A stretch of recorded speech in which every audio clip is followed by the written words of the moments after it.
que le Seigneur bénisse. Que vous portiez de sa grâce soit sur vous. Ce soir, tu es à la place que Dieu voulait que tu sois. Amen. Là où Dieu voulait que tu sois, pour que tu puisses le voir. Puisque sa grâce, puisqu'elle est manifestée dans ta vie, c'est là que tu es aujourd'hui. Viens à ton voisin que tu es à la bonne place. Alléluia. Alors je pense que pour tous ceux dont tu as été, d'abord je voudrais dire merci à tout le monde, dire merci aux frères et aux sœurs, tout le monde, vous tous qui avez prié pour moi, pour me soutenir pendant toutes ces semaines, afin que la gloire de Dieu soit manifestée.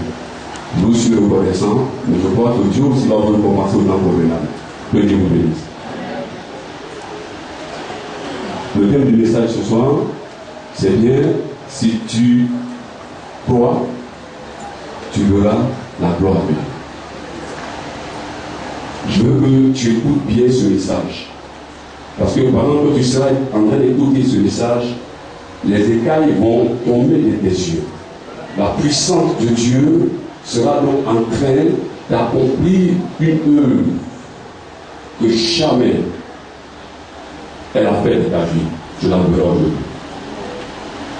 Alors donc, ce thème donc a été tiré du livre de Jean, chapitre 11, verset 39 à 40, je lis.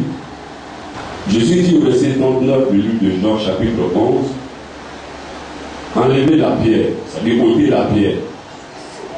Marthe, la sœur du mort, lui dit, Seigneur, il sent déjà, car il y a 4 jours, il est là. Au verset 40, Jésus lui dit, ne t'ai-je pas dit que si tu crois, tu verras la gloire de Dieu? Alléluia. Alors donc, c'est donc de ce passage-là que le thème donc a été tiré. Mais vous savez que Jésus donc était à Jérusalem avec des disciples. Et puis, c'était justement au cours de la fête des casse du temple de Jérusalem, le temple de Salomon. Alors donc, il y était avec les disciples. Et donc, malheureusement pour lui, les sacrificateurs, les pharisiens, les sadducéens, ses opposants de tous les jours, étaient là aussi ce jour-là. Alors, il voulait donc se saisir de lui. Il voulait donc le lapider pour le faire mourir. Jésus donc va s'échapper. Malgré les œuvres qu'il a faites, les gens ne croyaient pas en lui. Il va donc s'échapper avec les disciples et il va donc se réfugier dans le Jourdain. Il va donc aller au Jourdain, là où Jean-Baptiste même a parti. Et donc, c'est étant là-bas, étant donc au Jourdain, il donc envoyé des émissaires auprès donc de Jésus, dit que celui que tu aimes est très malade.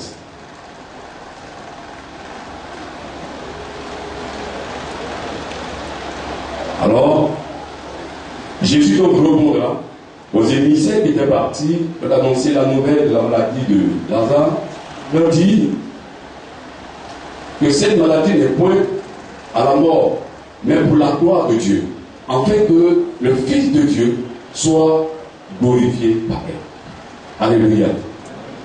Et donc, puisque ce soir on parle de gloire, qu'est-ce que la gloire de Dieu?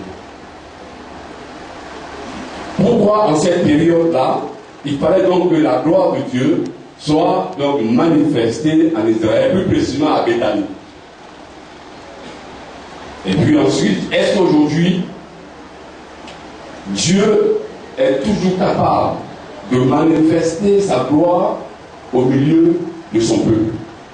Voici donc les 3 questions auxquelles ce soir nous allons répondre. 1. Définir ce que c'est que la gloire. 2. Essayer de répondre pourquoi est-ce que en son temps la gloire de Dieu devait être manifestée à Béthanie. Et puis, ensuite, donc essayer de répondre aussi. Oui, pourquoi est-ce que, aujourd'hui encore, est-ce que la gloire de Dieu peut être manifestée au milieu de nous? Que Dieu vous bénisse. Donc le texte nous situe, et il dit bien que Jésus donc était à les disciples. Ils sont allés donc à Jérusalem. Vous savez, finalement, quand ils vont à Jérusalem, puisque Jésus n'a pas été accepté par les Juifs. Donc quand ils vont, ils passent le temps sur le mont, sur la montagne des Oliviers. Et donc situé à 800 mètres du temple de Jérusalem. Alors donc de là, puisque il était donc question de la dédicace de la fête, de la dédicace du temple, il était parti là-bas avec les disciples. Ils étaient ensemble. Et c'est donc en ce moment-là que quelque chose va se passer. Les Juifs veulent parler des sacrificateurs, des pharisiens, des sadducéens, ayant vu Jésus déjà, veulent le lapider.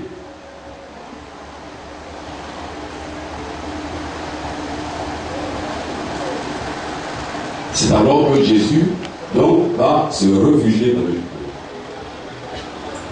Mais sachez au passage que la gloire de Dieu, c'est la puissance de Dieu. La gloire de Dieu, c'est la puissance de Dieu. La gloire de Dieu, c'est la main de Dieu. Plusieurs prophètes ont dit non, que la main de Dieu était sur moi. La gloire de Dieu, c'est aussi la manifestation de la puissance de Dieu. C'est aussi la renommée éclatante de Dieu. Voici donc ces trois définitions que j'ai données pour pouvoir illustrer ce que c'est que la gloire de Dieu. Je me dis que tout ce que Dieu fera dans la vie de quelqu'un, il va toujours chercher sa renommée. Il faut qu'on sache que c'est sa griffe qui pose cette action. Alléluia. Alors donc, bien aimé, donc Jésus, dont je poursuis, donc Jésus donc, va partir avec les disciples au Jourdain, et c'est alors que Marie donc, va envoyer des gens aller dire à Jésus que celui qui l'aime est malade. Il n'arrête pas. Très souvent, quand on est malade, on est déçu. On pense que c'est parce que Dieu ne les aime pas. Mais elle a dit que Jésus aimait Lazare. Quand Lazare était malade, ce n'est pas Dieu qui donne la maladie. C'est le diable qui donne la maladie. Et Dieu l'efface parce qu'il est puissant. Alléluia. Alors, bien aimé, donc les messagers arrivent vers Jésus pour donc lui annoncer la nouvelle de ce que Lazare est malade. Jésus répond, il dit au malade, il dit donc aux messagers que cette maladie n'est point à la mort, mais pour la gloire de Dieu, afin que le Fils de Dieu soit glorifié par elle. Donc après donc l'annonce, sinon le message donné par les envoyés de Marie, Jésus va encore rester 2 jours au Jourdain. Donc ça veut dire 4 jours, parce que depuis 2 jours, la terre était malade, et c'est donc le second jour qu'on a envoyé les gens pour annoncer la nouvelle à Jésus. Jésus est resté encore là-bas pendant encore 2 jours. Donc déjà donc, pendant 4 jours, Lazare était déjà mort, Lazare était déjà enterré. Donc, maintenant, on va dire aux disciples, il faut que maintenant on retourne Judée. Parce que vous savez, en Israël, donc, il y a 2 grandes zones. Il y a le nord et le sud, les 10 tribus, au niveau de la Galilée, et puis au sud, c'est la Judée. Donc, Béthanie est une petite ville qui se trouve donc à 3 km de Jérusalem. Et donc, puisqu'elle est de la Judée, alors Jésus dit non, on va en Judée. Mais déjà, les disciples savaient que Jésus voulait donc les amener à retourner là où on a failli le lapider. Alors donc tout de suite, ils m'ont dit, mais écoute, mais Seigneur, mais ce n'est pas là-bas qu'on était, les gens voulaient te lapider. Ils parlent, ils disent que les gens voulaient te lapider. Mais en réalité, c'est